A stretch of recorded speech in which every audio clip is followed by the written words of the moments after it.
علمتها لي اختي وانا في تالتة اعدادي. الكيكة اللي من غير سمنة ولا زيت ولا زبدة، من غير اي دهون، ومسقية بالشربات، تحفة، لذيذة وخفيفة، وكمان اعدادها بسيط جدا، وان شاء الله هتعجبكم وتقدروا تاكلوا منها براحتكم، مش بتكتم على القلب ومش تقيلة زي الكيكة العادية.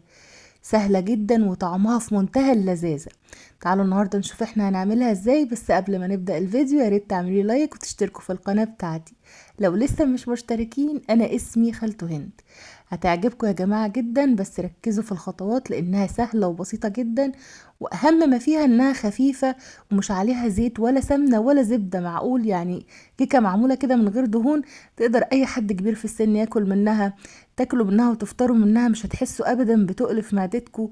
سهلة وبسيطة. صلوا على النبي عليه الصلاة والسلام. انا جبت كوباية من السكر، عليها 4 بيضات، وحطيت عليها 6 اكياس من الفانيليا اللي هي العادية بتاعتنا اللي انتوا شايفينها دي. اشتغلت بالمضرب اليدوي عادي، تقدروا تشتغلوا بالمضرب الكهرباء او بالخلاط براحتكم. قعدت اضرب فيهم شوية كده لحد البيض لونه ما فتح كده، وبعدين هنزل عليهم بكوباية من الزبادي، كوباية كبيرة. في الوصفة دي تقدروا تستخدموا كوبايتين زبادي، بس انا استخدمت كوباية زبادي على كوباية من الحليب، لان ما كانش عندي زبادي علبتين، كان عندي علبة واحدة.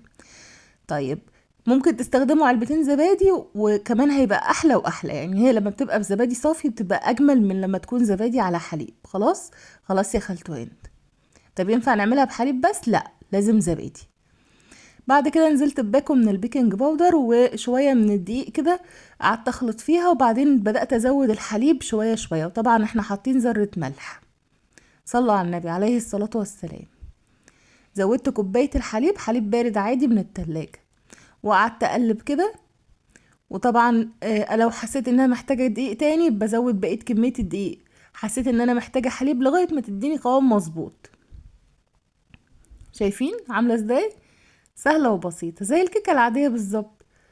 جبت صينية بطنتها بقى بأي مادة دهنية، زيت أو سمنة براحتكم، وبطنتها بالدقيق، وبعدين نزلت فيها بالعجين بتاع الكيكة، الخليط يعني. وزعتها في الصينية وخبطتها كده خبطتين 3 على الرخامة، وبعدين دخلتها فرن متسخن من قبل كده، وسبتها لحد ما استوت. ولو لقيته استوت ولسه الوش محمرش، شغلوا الشواية بس تابعوها. بعد ما طلعت سقيتها بشربات تقيل زي بتاع الكنافة والبسبوسة. الصينية دي اخدت كوباية كبيرة من الشربات، يعني ما تكتروش عن كده، هو مجرد الشربات بيلمع وشها وبيديها كده ايه، يعني شكل حلو علشان تبقى مقبولة، لان طبعا مش عليها ولا زيت ولا سمنة ولا اي حاجة من دي، فالشربات بيحسن شكلها كده وبيديها لمعة جميلة. جربوها وان شاء الله تعجبكم. بألف هنا وشفا. الصينية دي مقاس كام يا خالته هند؟ الصينية دي هي الصينية الوسط اللي في الطقم.